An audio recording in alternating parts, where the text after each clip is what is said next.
Amém. Vamos sentar e abrir em Gálatas, né? Gálatas capítulo 1. Nós vamos ler de novo versículos 1 a 5.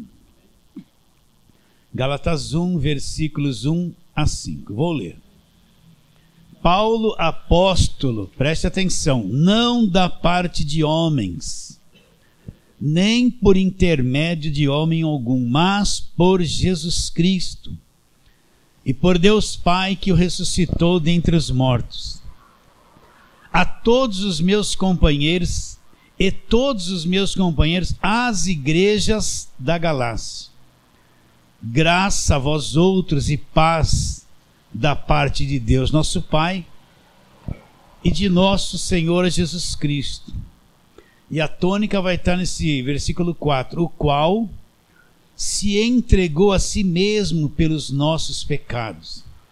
Para quê? Para nos desarraigar, nos desprender. De onde? Agora preste atenção. Deste mundo perverso, segundo a vontade de nosso Deus e Pai, a quem seja a glória pelos séculos dos séculos. Amém. Então vamos começar com a mesma pergunta. Hoje eu não vou dar aquele exemplo da palavra enraizar no coração. Vocês já ouviram bastante. Então por que Paulo escreveu essa carta aos Gálatas? O que aconteceu com ele? Com eles? Você tem que ter clareza sobre isso. Então a resposta está no versículo 6, olha lá. Admira-me que estáis passando tão depressa daquele que vos chamou na graça de Cristo para outro evangelho. Então o que Paulo está dizendo? Paulo foi lá na região da Galácia, fundou igrejas. E o que Paulo pregou para eles? Paulo pregou a graça de Deus. O homem é salvo pela graça de Deus. Efésios 2:8, para você memorizar sempre.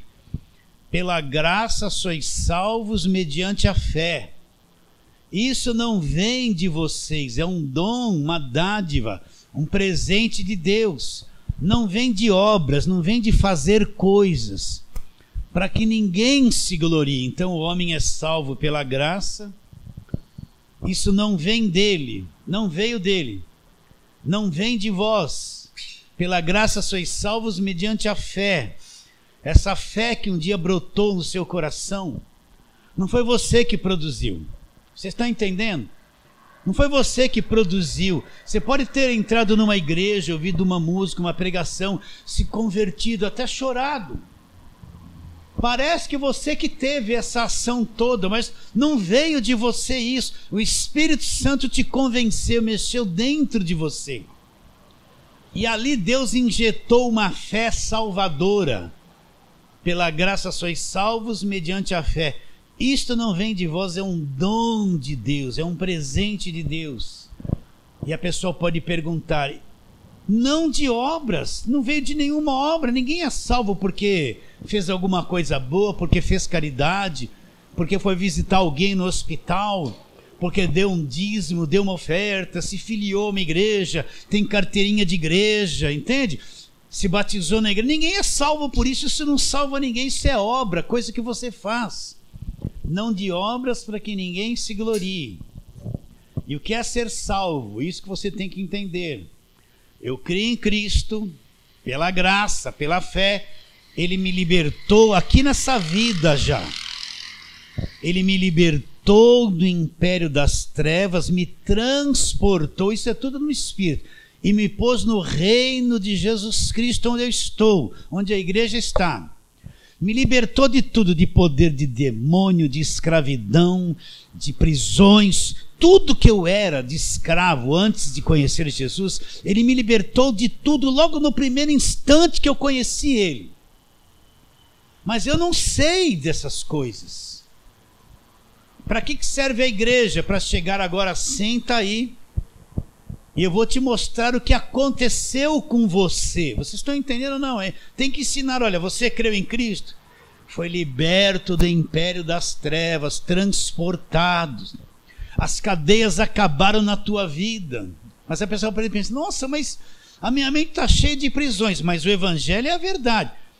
Agora, como eu vou me limpar de tudo isso? Eu não sei, eu só sei que Jesus Cristo existe. Agora eu preciso ser construído com o conhecimento da palavra de Deus. Então agora eu preciso ser ensinado. Olha, você creu em Cristo? Te libertou do império das trevas, te justificou. Tem que aprender o que é o Evangelho. Te limpou de tudo, quitou a tua dívida. Ai, mas pastor, a minha mente ainda, a tua mente ainda está viciada com o teu passado. A tua mente está cheia de pensamentos do passado, de vícios do passado, de fortalezas religiosas do passado. Entende? Se você fumava cigarro, você vem para a igreja, a tua mente está cheia do hábito de fumar, não é? Mas você já é salvo. Agora você vai aprender o Evangelho, vai começar a se libertar de tudo aquilo que Cristo já te libertou. Então você vai começar a se libertar de cigarro, de bebida. Você vai ver que Cristo já resolveu isso para você. Você precisa aprender o que é Evangelho. Vai ensinar que você foi justificado e Deus reconciliou você com Ele. Você nasceu de novo por dentro, é uma nova criação. Você é filho de Deus, agora não é escravo. Você precisa aprender isso. Mas o que acontece com uma pessoa que entra numa igreja de lei? Ela vai lá e encontra Cristo, entrou numa igreja de lei. O que vão falar para ela? Não vão ensinar o Evangelho. Agora você precisa 7 campanhas disso, 7 dias daquilo, lutar com o diabo, quebrar a maldição. Vou ensinar ela um monte de obras, não vou ensinar que ela é salva. Vão ensinar, vão pôr na cabeça dela um monte de coisas para ela se libertar. Não vão ensinar que Cristo é o libertador. Se ela entra nessas igrejas da mídia, vão dar 500 envelopes para ela, dá campanha de segunda em segunda, e faz isso, faz aquilo. Vão levá-la para o Velho Testamento, aí Abraão, Isaac, Jacó, a campanha de Gideão, a campanha de Jericó. A pessoa não sabe nada da Bíblia, nada, é um bebezinho que não sabe nada. Então vão pôr um veneno de doutrina na cabeça dela, ela vai ficar lá escravizada há anos. Há anos. Ela vai ficar, vai perder 5, 10, 15, 20 anos fazendo a mesma campanha. Se ela está numa igreja que só faz campanha, em 20 anos ela fez umas 30 campanhas de Jericó. Mudou o pastor, ele vem, outra campanha de... Sim ou não? Ela tá, e a muralha não caiu ainda, vai fazer 101 campanha. Não cai nunca. Por isso que a pessoa, quando ela é salva, ela tem que ter um período que vai sentar e ter um cuidado especial. Vem aqui, vem aprender o Evangelho. É isso que a gente está fazendo aqui.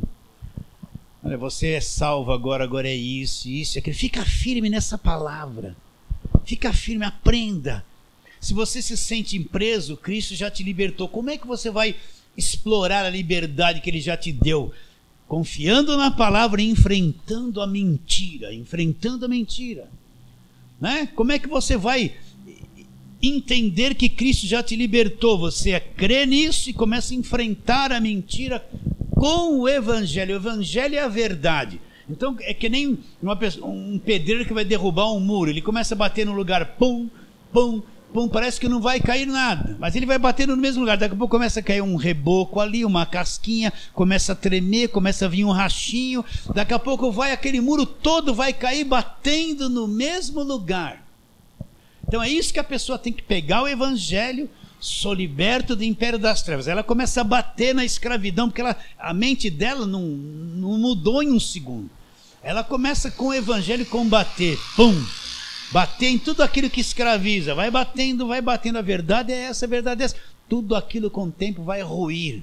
Ela vai descobrir o que é ser salvo. Então o que aconteceu com os Gálatas? Já fui longe nessa conversa, né? Paulo ensinou a graça de Deus para os Gálatas.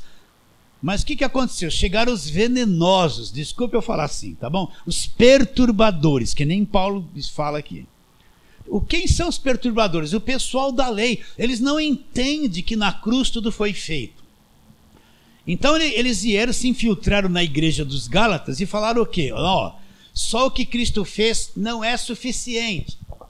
Pessoal da lei tem que pagar preço. Vou falar na linguagem de hoje. Não tem Bíblia da linguagem de hoje. tem que pagar preço, tem que fazer campanha, tem que fazer voto, tem que fazer sacrifício, tem que subir no monte. Não, o que Cristo fez não te liberta. O que te liberta é você vir 7 dias, fazer campanha, voto, pegar os envelopes. É isso que vai te libertar. Vocês estão entendendo? Então chegou o pessoal da lei. Não, só o que Cristo fez não foi o suficiente. Volta para a lei, precisa guardar a lei, guardar sábado, circuncidar e voltar para a mentalidade do Velho Testamento. Eles se infiltraram e minaram a igreja.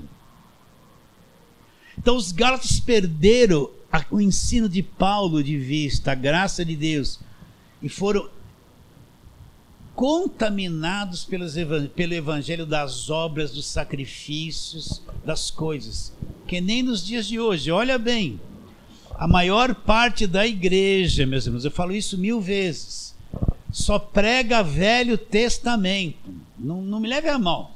Olha a campanha, é Neemias, é Esther, é campanha de Esdras, vão construir as muralhas, vão construir os templos, é José. O que se fala da prosperidade de José, né? É tudo não passa para as cartas de Paulo, não ensina as cartas de Paulo.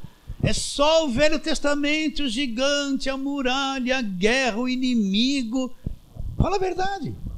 A maior parte das igrejas, olha bem, liga lá na televisão, vamos ver que o cara vai pregar Jeremias, a mulher do fluxo de sangue. Quem não fez a campanha Toque nas Vestes? A mulher do fluxo de sangue, vai toda hora toque nas vestes. Vão até dar um paninho ungido na igreja para tocar nas vestes de Jesus. Entende ou não? Então aconteceu isso aqui com eles. Eles perderam a visão da obra da cruz e voltaram para as obras da lei, para as obras da lei. Por isso que Paulo fala aqui, nós vamos ver, aquele que se volta para a lei está desligado de Cristo, da graça caiu. A morte de Cristo na cruz para essa pessoa não vai adiantar absolutamente nada. É seríssimo o que Paulo fala. Está bem claro isso na sua mente? Então o homem é salvo pela graça. Todas as coisas da parte de Deus para o homem são dadas de graça. Aquele que não poupou ao seu próprio filho, Romanos 8,31, antes por todos nós o entregou, como não nos dará gratuitamente com o filho todas as coisas? Esse filho, todas as coisas é todas as coisas. Então ele está dizendo o quê? Que com o filho ele nos dá gratuitamente todas as coisas, é tudo de graça. Não tem, Deus não se move por dinheiro. A igreja precisa de dinheiro para caminhar na obra? Precisa, gente. Mas isso não compra a bênção de Deus. Deus não leva você a desafiá-lo dando dinheiro no envelope. Isso é o homem que faz, é a falsa igreja que faz. Não é, Deus não faz isso.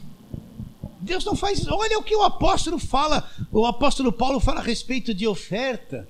Cada um contribua segundo o que propor no coração. Não tem esse negócio de um cara vir na frente, Deus me revelou, falou comigo lá no monte que tantas pessoas têm que dar R$1.000. Quem são as tantas pessoas? Tem até dinheiro na poupança, é com você. Não, isso é tudo coisa, é jogada de igreja mercenária. Deus não, você que propõe no coração, se você é uma pessoa que acredita que o que é obra de Deus, você pode dar um dízimo livre da lei espontaneamente. Você está entendendo? Não, sem ser massacrado com Malaquias 3. Contribui porque você entende que é obra de Deus, generosamente. Cansaram já de ouvir isso? Não? Então aconteceu. Isso é a coisa triste. Depois você ter a informação da verdade, você cair por engano, se afundar na escuridão da velha aliança. Que a velha aliança, Paulo diz em 2ª carta de Paulo aos Coríntios, capítulo 13, 4. Ele diz que aquilo se tornou o ministério da morte. Foi útil por um tempo, mas depois que Cristo vem, acabou. Estabelece a nova aliança, aquilo se tornou o ministério da morte. Da morte. Por isso, presta atenção. Quando vier a pregação do Velho Testamento, tem coisa muito bonita lá. Não dá mais para ouvir. Eles não chegam na cruz. Toda hora mesmo, tem coisas de salmos lindas, Davi dizia em salmos, Senhor, não retire de mim o teu Espírito Santo. Mas isso antes da cruz. Depois da cruz você é selado com o Espírito Santo, ele nunca mais vai sair de você. Não precisa orar isso, né? Persegui os inimigos e os alcancei, os consumi, os atravessei. Isso é mentalidade de quem está naquela luta de Davi com os filisteus, está nos Salmos. Eu não vou cantar essa música na graça, porque o inimigo caiu na cruz. Jesus já deu um dia, não tem mais espada para mim atravessar. A não ser que eles vão dar uma espadinha ungida para você chegar na sua casa, né, e ficar lutando, cortando o ar com ela. Está bem claro isso? Então Paulo escreve essa carta para quê? Paulo vai trazer revelações do fim da lei e da graça extraordinária. Cada vez que eu leio essa carta eu enxergo uma coisa mais profunda. Ela não tem fundo isso aqui.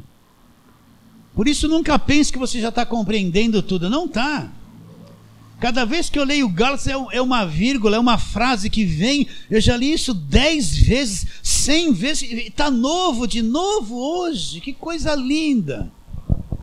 E nós trabalhamos nesses primeiros 5 versículos do capítulo 1.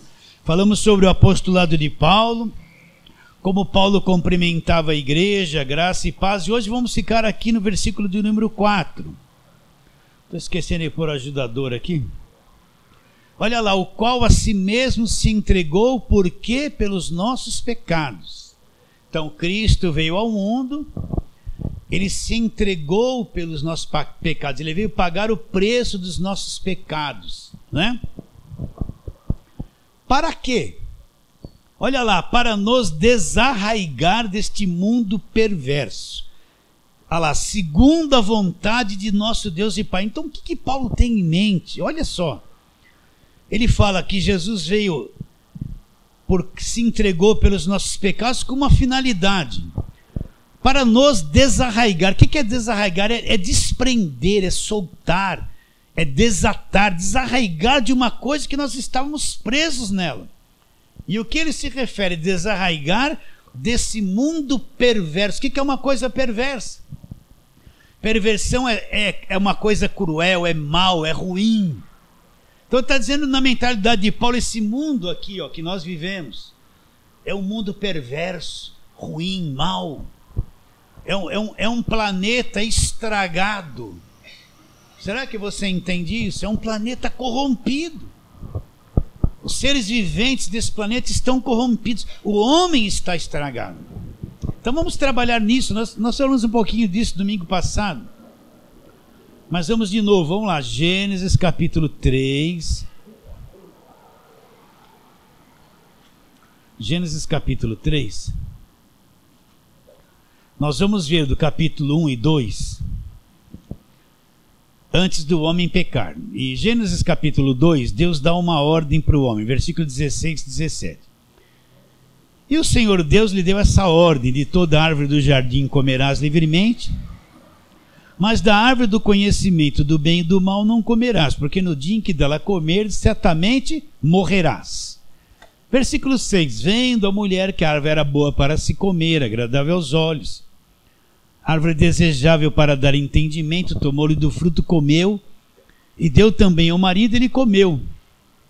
Versículo 17, e a Adão disse: visto que atendeste a voz da tua mulher e comeste da árvore que ordenara não comeste, olha lá, maldita é a terra por tua causa, em fadigas obterás dela sustento durante todos os dias da tua vida. Ela vai começar a produzir um monte de coisa estranha, olha aqui, ó. Ela produzirá também cardos e abrolhos, ela produzirá também cardos e abrolhos, e tu comerás a erva do campo. Olha aqui o trabalho, ó. Do suor do teu rosto comerás o teu pão, até que tornes a terra, pois dela foste formado, tu és pó, e ao pó tornarás. Se a gente ler descuidadamente isso aqui, nós não vamos perceber. Uma vez eu estava falando do evangelho para uma pessoa, e ela falou assim para mim: olha, se Deus é bom, por que existe doença? Por que as pessoas morrem? Por que uma criança nasce defeituosa? Por que alguém nasce cego? E por falar nisso, eu estive num velório ontem, do marido da minha sobrinha. E por incrível que pareça, fiquei lá 1h30 no velório, hein? Entrou dois bebezinhos, assim, um pequeno, um assim e outra criancinha um pouquinho maior. E 1h30 entraram 4 pessoas lá, 2 bebezinhos. Porque uma criança nasce e vive aí alguns meses, ou 1 ano, ou 2 e morre? Porque existe vírus? Porque existe, de onde vêm esses vírus que os seus olhos não veem? E entra no corpo para matar a pessoa, tirar a imunidade dela e matá-la. De onde vem isso? De onde vêm os vermes? De onde vêm as pragas? Você planta, vem um monte de praga para destruir aquela coisa boa. De onde vem isso? E ela disse assim: por que as crianças nascem assim? Por que existe sofrimento? Por que uns morrem? Por que isso? Por que aquilo? Para desacreditar do evangelho do amor de Deus. E é uma boa pergunta: por que existe a morte? Por que esse corpo envelhece e morre? Porque existe esse monte de doença. Você não vê aqui. E Deus criou as doenças para afligir o homem. E Deus criou os vírus. E Deus criou a AIDS. E Deus criou o câncer. Você não vê, mas por que essas coisas existem? Deus disse para o homem: olha, se você comer do fruto, você vai morrer. E disse o quê? Maldita, a terra agora entrou uma coisa chamada perversão na terra. Você pecou, Adão? Entende? Eu não vou falar da morte do homem, você já sabe mais que isso. Tem eles novinhos aqui, depois eu trabalho com eles. Então, quando Adão pecou, Deus disse que ele iria morrer. E ele morreu lá dentro. Aquele sopro, aquela imagem, semelhança de Deus, morreu no homem. A alma do homem foi destruída por causa do pecado. E o corpo do homem, aquele corpo de Adão, você pode ver que nos 2 primeiros capítulos de Gênesis, não tem doença, não tem sofrimento. Adão foi feito adulto, ele não foi bebê. E Eva também. Não tem desgaste físico, não tem nada. Mas depois do capítulo 3 é só queda e desgraça na vida da raça humana. Então Adão viveu 2 primeiros capítulos sem saber que era pecado, que era doença, que era vírus, que era envelhecimento, que era dor. Imagine o corpo que ele tinha. Que corpo fantástico que ele tinha. Mesmo depois do pecado, logo no começo, alguns viveram 950 anos, 800 anos, 500 anos, 700 anos. De tão forte que era o físico deles antes do pecado. Mesmo depois do pecado, ainda a força continuou por um período. Então ele morreu, foi destruído. E o planeta todo caiu debaixo de maldição. Começou a nascer no planeta um monte de cardos e abrolhos que Deus não... Você não vê Deus citando essas coisas quando ele cria os vegetais, as árvores frutíferas. Mas a terra se perverteu, entenda isso. E começou a produzir um monte de plantas e coisas que Deus não ordenou para que se produzisse, mas por causa do mal que entrou no planeta, por causa do pecado, a coisa ficou virada e começou a aparecer um monte de coisa ruim na terra. Então o homem se tornou um ser destruído, estragado, corrompido. O corpo do homem mudou. Passou a ser, nós vamos ler, carne. Se passou a ser carne, que tipo de material? Só para você entender, era o corpo de Adão antes da queda. Porque Adão foi projetado para viver eternamente. Que corpo ele tinha antes da queda? Depois da queda, esse corpo se tornou o corpo da morte, do pecado e da humilhação. Entrou a morte nele, acabou com ele. Então, o primeiro casal entrou o vírus nele. Eles se contaminaram, eles morreram. Morreram, mas continuaram vivos externamente. Morreram no espírito. E se tornaram estragados. Peça para Deus, olha, peça para Deus, Deus, me faça ver o que é essa natureza humana. Porque para mim entender a obra da cruz e a graça, se não tiver uma visão clara da queda do homem, daquilo que o planeta e o homem se tornou, eu vou achar que eu sou um pouquinho bom. Eu vou achar que a minha obra é um pouquinho boa, parece que a obra da cruz. Eu vou achar que eu vou estar fazendo jejum, eu sou muito santinho. E é uma coisa muito boa, eu não vejo a contaminação que existe na carne. Eu não consigo enxergar o quanto depravado, corrompido o homem é, gente. Eu não consigo enxergar. Para mim entender a graça de Deus, eu tenho que enxergar que eu não tenho jeito, eu sou incapaz de agradar a Deus. Nenhuma obra minha serve para nada. Por isso que Deus veio e fez a obra da cruz. Se eu não enxergar isso claramente, então eu vou ser arrogante, eu vou achar que eu sou um pouquinho bom, eu sou um pouquinho melhor. Meu jejum, oxe, que consagração eu tô, né? Eu vou achar que eu sou alguma coisa. E se eu acho que eu sou alguma coisa, eu vou ser um pouquinho independente da obra da cruz. Eu vou achar que as coisas que eu faço na igreja me qualificam.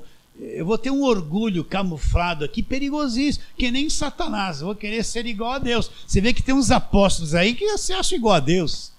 Até o suor deles faz milagre. O cara simularam aí uma morte, aí o cara pôs uma camisa, começou a passar uma camisa de sangue na igreja, e todo mundo tocando. Agora o sangue do apóstolo tem poder. Quem viu isso? Vocês não viram isso? Está se achando Deus, gente. Tá ou não tá? Loucura, isso é loucura. Então o planeta todo, começando pelo homem, o homem morreu, se deteriorou, está preso num corpo maligno, extremamente maligno, corpo do pecado. A terra foi contaminada pelo pecado. Tudo ficou pervertido, até as plantas ficaram pervertidas. Parece que não afetou todo o planeta. Você tem que ver isso. Se você não entendeu isso, ainda vai ter dificuldade. Quando a gente fala que só Jesus Cristo é o caminho, só a obra da cruz liberta, eu vou ter dificuldade, porque eu vou querer produzir com a minha carne um monte de obras de igreja que não serve para nada. Por isso que a turma gosta da lei, porque a lei eu estou fazendo coisas, estou fazendo obra. Eles acham que fazer obra é lavar. O que é fazer obra de Deus? Chegaram para Jesus e perguntaram assim: vamos lá, vai, só para. Deixa eu abrir o caminho aqui. João capítulo 6, vamos lá. João.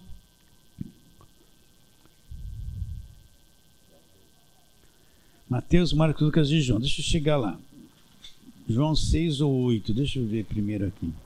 É 6, né? João 6. Dirigindo-se, pois, a ele, versículo 28, João 6, 28. Dirigindo-se, pois, a ele, perguntando: que faremos para realizar as obras de Deus? Presta atenção, as pessoas estão na cabeça assim, eu sou capaz de fazer alguma coisa para realizar as obras de Deus. Essa é a mentalidade da lei, está aqui, é o pessoal da lei perguntando: que devemos fazer para realizar as obras de Deus? Olha a resposta que Jesus Cristo dá. Eles pensavam assim, que Jesus ia fazer assim: faz isso, faz aquilo, faz aquilo, faz aquilo. Mas Jesus não falou nada disso. Olha o que ele falou que é a obra de Deus. Respondeu-lhe Jesus, versículo 29, a obra de Deus é esta. Qual é a obra de Deus? Que vocês acreditem naquele que por ele foi enviado. Aí eles caem para o sinal. O pessoal da lei quer ver coisas, olha lá. Então mostra um sinal. Que sinal que você faz aí para que a gente veja e creia? Quais são os seus feitos? Eles queriam ver coisas. Jesus falou que a obra de Deus é o quê? Crer nele. Isso é obra de Deus. Agora você pensa que tem poder para convencer uma pessoa para crer em Jesus Cristo? Você pensa que uma pessoa vai crer porque você fala muito? O que a Bíblia diz? Quem convence é quem? O Espírito Santo. Então, quem opera num coração de uma pessoa que ela crê em Cristo, não é você, não é nenhum apóstolo, não é ninguém, nenhum homem tem poder de levar alguém a crer em Jesus Cristo. Ele só pode falar. Quem convence é o Espírito Santo. Vamos ganhar almas. Que alma? O que é ganhar alma? Você ir na rua dar um folhetim, vou na favela, o ganhar almas dele. Leva uma rosa ungida, vai na favela, põe na tua casa que você vai se libertar. Isso aí é ganhar alma, isso é evangelho. Isso é evangelho. Sai com um montão de frasquinho, dando, leva isso para casa e Deus vai te curar. Isso é evangelho. Isso é ganhar almas. Nenhum homem tem poder para ganhar almas. Só Deus que convence o coração de alguém para crer em Jesus. Essa é a verdadeira obra de Deus. Nós podemos fazer muita coisa na igreja. E precisamos fazer. Mas a obra de Deus é crer em Jesus Cristo. Nunca esqueça isso. Nunca esqueça isso. Isso é a coisa principal, é a obra de Deus. É crer nele. Tá bem claro isso, queridos? Sim ou não? Então, volta lá para Gênesis. Vamos lá. Gênesis. Nós estamos no capítulo 3. E vamos ler de novo aqui, ó. Versículo 17 de novo. E a Adão disse, olha lá, visto que atendeste à voz da mulher e comeste a árvore que te ordenara não comeste, olha lá, maldita é a terra por tua causa. Olha aqui o trabalho, ó. Olha, presta atenção. Você acorda, passa 8 horas até mais trabalhando. Para quê? Só para comer arroz e feijão. Pensa bem. A maior parte da tua vida você passa trabalhando para comer arroz e feijão. Ele vai entrar, vai sair, você tem que comprar de novo. Só para isso. Se mata para comer. O jardim do Éden estava prontinho, as frutas, tudo. Você pensa que Deus ia usar Adão só para ficar plantando planta? Deus tinha um projeto para Adão, para visitar as galáxias, sabe? Nossa, além da nossa imaginação. E o fruto ia nascer, já estava tudo pronto o jardim, estava ou não estava? Ia nascer tudo pronto, ele não ia se matar para comer. Olha aqui que vem com o pecado, olha aqui, ó. No suor do teu rosto vai comer o teu pão. Adão, você pecou, a terra está debaixo de maldição, agora sabe o que você vai fazer? Você vai trabalhar, suar, se matar para comer. Para comer. Não está escrito aqui? Olha lá. Isso faz parte da maldição. Olha lá. Ela produzirá cardos e abrolhos e tu comerás a erva do campo. Olha lá. No suor do teu rosto comerás o teu pão. Então é no suor do rosto. É trabalhar, trabalhar, trabalhar a vida inteira. Se conseguiu comprar uma casinha, então melhorou, arrumou um bom emprego, graças a Deus, vai ter uma vida melhor. Se não, só para comer o arroz, feijão e depois morrer. Você entende ou não? Faz parte da maldição, do suor do teu rosto, comerás o teu pão. Olha lá, agora vem a sentença da morte, olha lá. Até que tornes a terra, você vai morrer agora, Adão. Pois dela foste formado, tu és pó, e ao pó tornarás. Vai morrer, vai morrer. Por isso que a morte existe. Por que a pessoa morre? Por causa disso. Entrou, Romanos 5,12, por um homem, Adão, entrou o pecado no mundo, entrou todas essas maldições, pelo pecado entrou a morte. Passou para toda a raça humana essa contaminação. Todos pecaram. Então, por um homem, Adão, entrou o pecado no mundo, pelo pecado e a morte passou para todos, porque todos pecaram.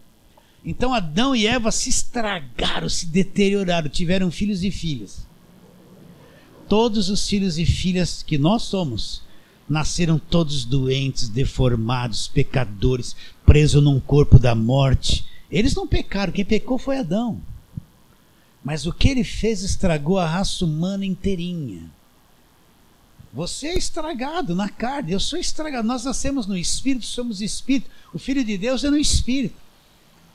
Mas na carne, na natureza humana, nós somos estragados, pervertidos, não nos entendemos. Sabe, você tem um monte de coisas da carne: ira, ódio, raiva, vingança, briga, discórdia, feitiçaria, adultério, tudo essa loucura que você vê, está tudo na tua carne. Você é crente de verdade? Então olha para as coisas que você sente, as coisas erradas que a tua carne quer fazer, as coisas erradas que a tua carne põe na tua cabeça, pensamento, um monte de minhoca. Olha como você é estranho, gente. Mais erra do que acerta. Todos, passou para todos. Sim ou não?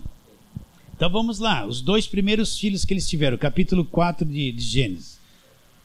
Olha lá. Coabitou o homem com Eva, sua mulher, e concebeu e deu à luz a Caim. Então disse: adquiri um varão com auxílio do Senhor. Depois deu à luz a Abel, seu irmão. Abel foi pastor de ovelhas, Caim lavrador. Aconteceu que no fim de uns tempos trouxe Caim o fruto da terra em uma oferta ao Senhor. Abel, por sua vez, trouxe das primícias do seu rebanho e da gordura deste. Agradou-se o Senhor de Abel e da sua oferta, ao passo que de Caim e da sua oferta não se agradou. Olha lá o que aconteceu com Caim. Vou brincar, para aí. Você já viu uma criança pequenininha, 1 ano, quer uma coisa, a mãe não vai dar, joga no chão, nada no chão, tá irada. Já viu isso? Ou seus filhos foram assim? O seu netinho é assim, uma víbora, né? Olha lá, olha o que aconteceu com Caim. Ao passo que Caim da sua oferta não se agradou, irou-se Caim. Olha a ira lá, olha Caim como era defeituoso, olha bem, olha como ele já estava transtornado. Quem pecou foi o primeiro casal, passou o veneno para ele. Olha lá, irou-se Caim, pois sobremaneira Caim, descaiu-lhe o semblante, ficou só, né? Então disse o Senhor, por que andas irado? E por que descaiu o teu semblante? Se você proceder bem, não é certo que serás aceito? Se todavia procederes mal, eis que o pecado jaz à porta. O que você tem que fazer, Caim? O teu desejo vai ser contra você, o teu desejo é contra você, mas a ti cumpre dominá-lo. Então olha só, quantos desejos e sentimentos você tem contra você para te destruir. Você sente coisas contra você. Aí você vai numa igreja que só vê diabo, eu estou angustiado, eu tenho um demônio da angústia. Vamos falar que o teu sentimento é um demônio da... Para eles tudo é diabo, não é, é você. É a tua alma, é isso que você é, o pecado que está na tua carne. Agora olha só, eu penso assim, ninguém que vai matar alguém em 1 minuto vai, bom, se bem que tem uns agora no trânsito que mata, o cara está com um revólver, pum, dá um tiro no outro que enrelou nele e pronto.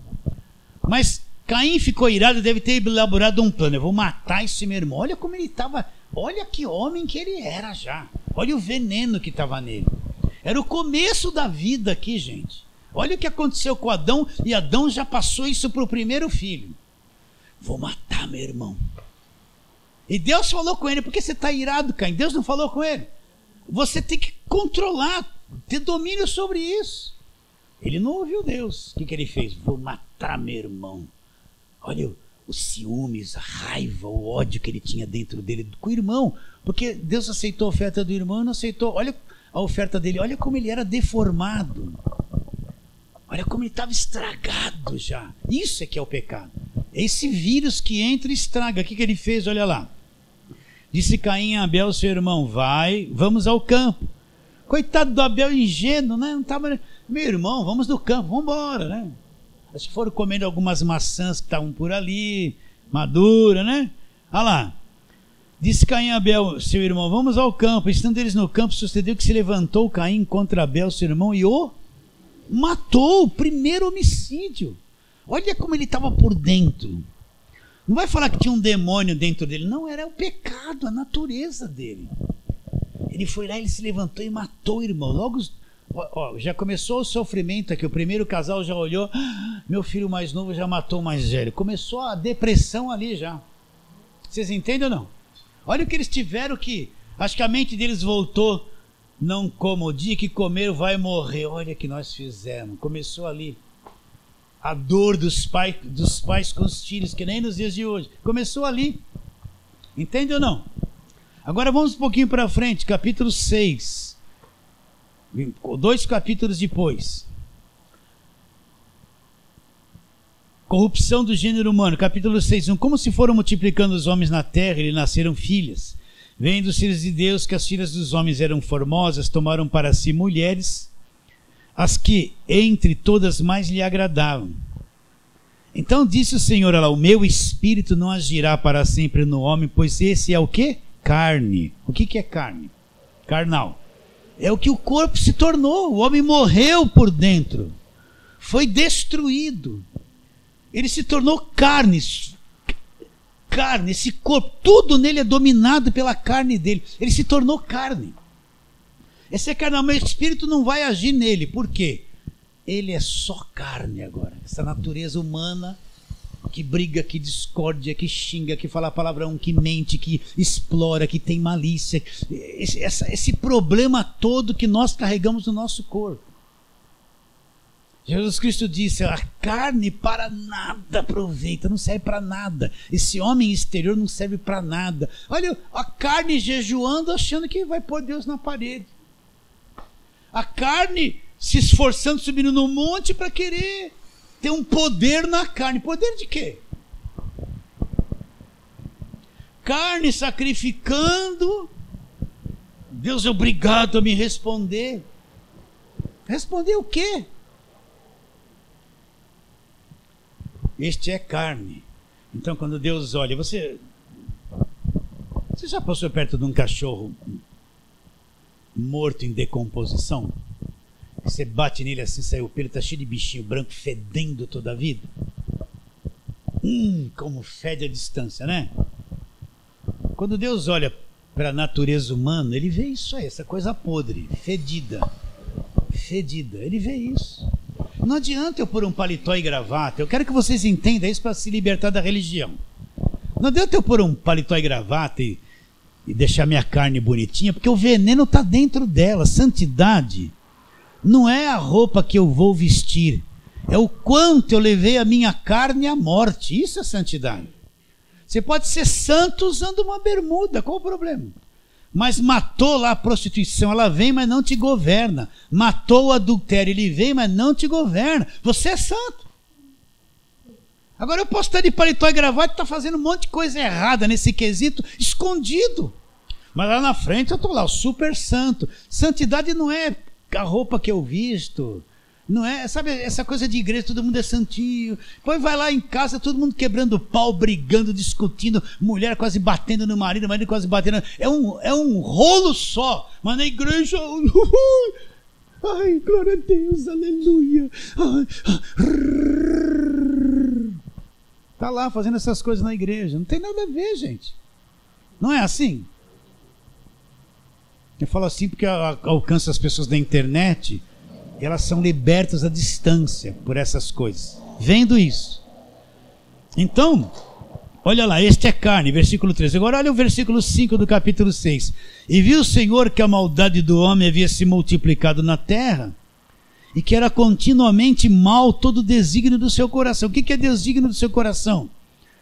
Que as coisas que passam na mente do homem, nas suas emoções, são continuamente más. Olha bem, você não quer pensar nada de errado, daqui a pouco você está brigando sozinho. Se eu ver ela, eu vou falar isso, eu vou fazer aquilo, ninguém pisa no meu calo.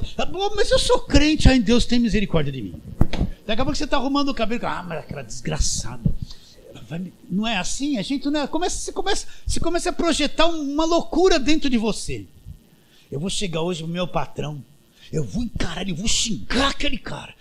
Sabe, você trama todo. Você está se arrumando para ir trabalhar, está pensando na vingança. Não é assim? De onde vem isso? Continuamente mal todo desígnio do seu coração. As coisas que passam na mente, nos sentimentos, é uma coisa continuamente má. Continuamente má. Olha bem, seja espiritual, deixa a tua mente rolar, controla com o teu espírito, fala: nossa, Deus, olha o que eu estou pensando hoje. Tudo contra a palavra. Deixa soltar. Você já separou espírito de alma, não? Já entendeu isso? Olha, minha carne quer trair, quer fazer coisa errada. Olha como ele é egoísta. Que veneno a minha carne, né? Que veneno. Eu podia... Tem lá a minha irmã lá que eu podia dar 40, vou dar só 10, ela que se vira. Mas eu podia dar 40 ali, o veneno. Olha o diabão na carne. Vocês estão entendendo ou não? Egoísta, avarento, briguento, continuamente mal todo o desígnio do seu coração. Só se liberta disso quem nasce de novo, tem a nova vida. Nasceu do Espírito, que vai enxergar isso e vai começar a trabalhar contra essas coisas. Vai começar a trabalhar contra essas coisas, né? Agora continua a leitura. Versículo 11 do capítulo 6. Que Deus anuncia o dilúvio a Noé. A terra, olha, veja bem, naquele tempo, quando Deus está falando da terra, Ele está falando do planeta inteiro. Eu sei que muitas nações naquele tempo nem existiam e iriam ser descobertas, mas ele está dizendo a terra total, naquele tempo, olha lá. A terra estava corrompida à vista de Deus. Então, quando Deus olhava para a terra, tudo estava corrompido na terra. Os cardos e abrolhos crescendo, os animais um comendo o outro, os homens se matando, muita violência, uma confusão geral. Estava assim, uma corrupção total, olha lá. A terra estava corrompida à vista de Deus, ela é cheia de violência. Viu Deus a terra que estava corrompida, tudo na terra estava corrompido. Porque todo ser vivente havia corrompido seu caminho na terra. Então todo ser vivente, os vegetais são vivos, uma árvore é um ser vivo, os animais, tudo perverteu o caminho. Então vou falar a mesma coisa, olha, você vê lá aqueles que fala da natureza dos animais na televisão. Pô, vem aquele leão lá, cara, olha lá, você vê lá uma zebra bonita, quietinho, um filhotinho que é recém-nascido. O bicho tem um ódio dentro dele, ele vai comer a vida do outro. Eu quero que você seja agredido por isso. Então ele vai devagarzinho, ele vai lá, pega aquele filhote recém-nascido, tritura e come os pedaços dele vivo. Mas os animais comeriam ervas do campo e nós comeríamos frutas e ervas. Nós não seríamos carnívoros. Então olha os animais como se perverteram. O peixe maior come o menor. Em vez de comer as plantas do fundo, ele vem comer o maior inteiro. Come o menor, sim ou não? Um animal mata o outro para sobreviver. Mandaram um videozinho para mim, um gavião, uma ave amarelada, vermelha, bonito. O gavião foi, catou nela, fincou nela e bicava ela viva, ela gritando, arrancando os pedaços e comendo. Não é uma coisa horrível isso? Para nós é a natureza assim. Não, mas está tudo pervertido. Está tudo pervertido. O ser humano um mata o outro, pai mata filho, filho mata pai. É uma loucura. É que nós nascemos nesse meio, a cabeça está tão acostumada que a gente... né? A terra estava cheia de violência. Todo ser vivente corrompeu o caminho. Então está corrompido. O planeta é uma sombra da beleza do que era antes do pecado. Mas está tudo corrompido. Nós matamos os animais para comer. Um ser humano mata o outro o tempo todo mata o outro. E mata. Sabe o que é a nossa carne? Ela está tão acostumada com isso que a gente assiste aí na televisão da Atena falando isso. Sabe, você está tão acostumado com isso que não é agredido, mas a coisa é assim, é estragado. Quando Paulo fala nos desarraigar desse mundo perverso, olha a visão que ele tem do mundo. Esse arroz com feijão que eu estou tentando te explicar.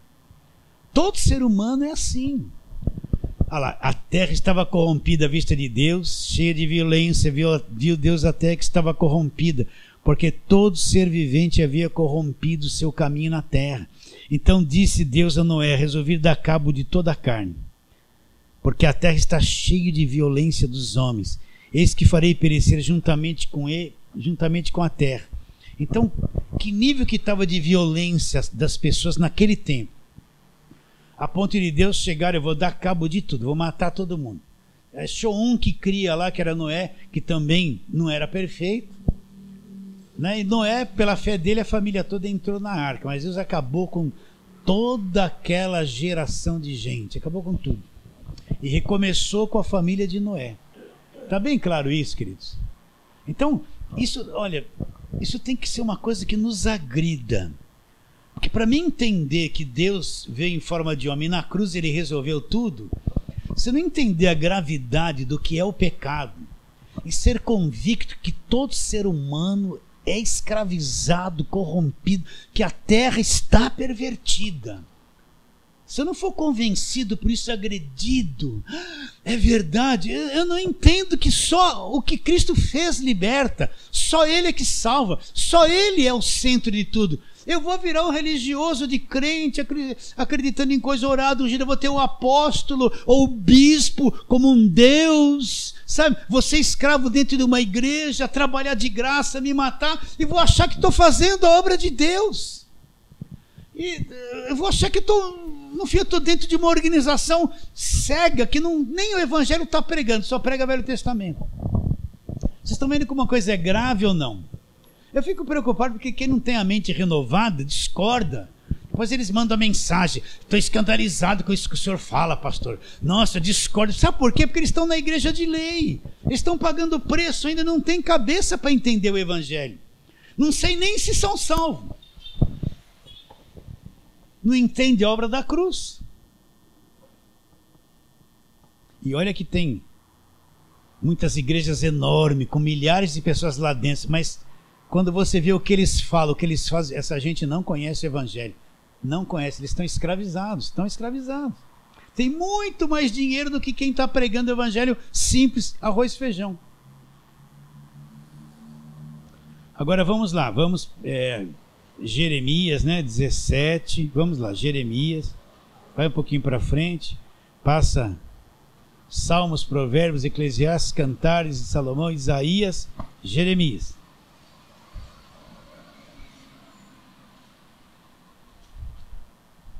Versículo 9. Vou ler só isso aqui.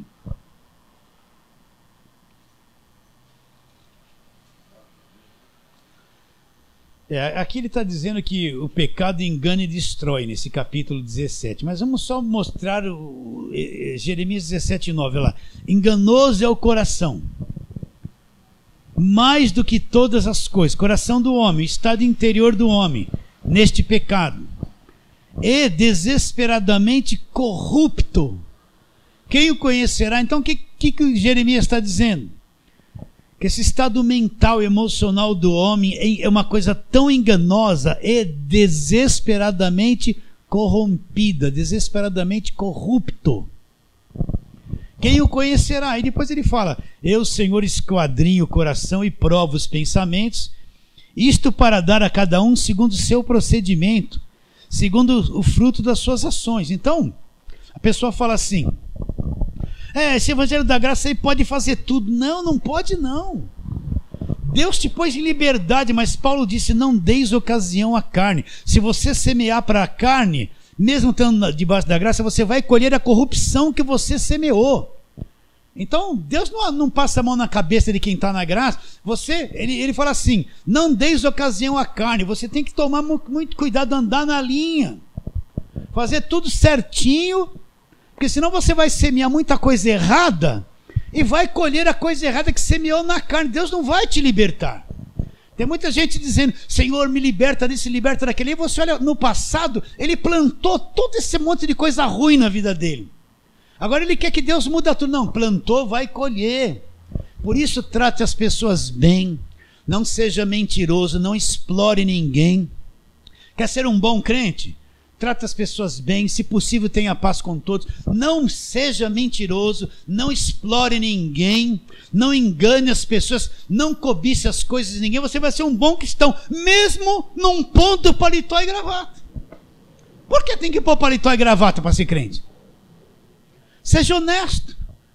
Se não é teu, não é teu. Não pegue. Se você trabalha numa empresa, não pegue as canetas da empresa, não roube os clipes, não pegue os folhetos, os papéis, não traga nada para casa. Não é teu, é da empresa. Não faça isso, não se contamine com essas coisas. O que é teu, o que não é, não é. Isso é ser cristão. Você entendeu? Seja honesto. Não seja mentiroso, não comece a ser mentiroso, bolar mentira, fazer aquela... Não seja mentiroso. Pior coisa é alguém que é líder, chegar diante de um púlpito com uma segunda intenção. Ele quer arrumar dinheiro, ele bola um plano e vem: olha, meus irmãos, que nem um santão. Lá no fundo não é aquilo que ele está falando, ele está enganando. Ele vai colher esse mal na vida dele, vai colher. Porque está usando de má fé com as pessoas em nome de Deus para colher fruto que ele está escondendo. Ele quer que a pessoa faça o que ele quer, mas na surdina. Vocês entendem ou não? Não vai dar certo isso, não vai dar certo. Então é enganoso. Então você tem que entender: olha, eu nasci de novo, eu sou um espírito que habito aqui nesse corpo. Esse corpo é minha casa. Minha casa é enganosa. Eu tenho que tomar muito cuidado, estar firmado na graça, porque eu tenho um inimigo que dorme e acorda comigo, meu corpo, que quer toda hora trair as coisas de Deus. Trair as coisas de Deus, fazer coisa errada, perder a paciência, se irritar, xingar, falar alto, brigar, discordar, não se submeter, né? É o tempo todo, nós somos assim o dia inteiro, somos ou não somos? É bom saber disso, que é um descanso. Oh Deus, realmente eu sou defeituoso. Agora eu fui justificado, o Senhor me ama mesmo assim. Eu estou salvo, não é porque eu me irritei que perdi a salvação. Não é porque no trânsito quase eu falei um palavrão, até escapou um palavrão que eu perdi a salvação. Não perdi nada. É o homem exterior que tomou o controle ali. Não era eu sou o homem interior. Não era eu que queria ficar irritado, mas a minha carne, oh, coisa horrível, está grudada em mim. Entende isso ou não? Nossa, já passou a hora. É melhor a gente continuar isso na semana que vem. Vocês concordam? Sim. Tá bom então? Então já passou 1 hora certinha, vamos terminar. Na semana que vem a gente continua esse assunto. Fala assim, amém.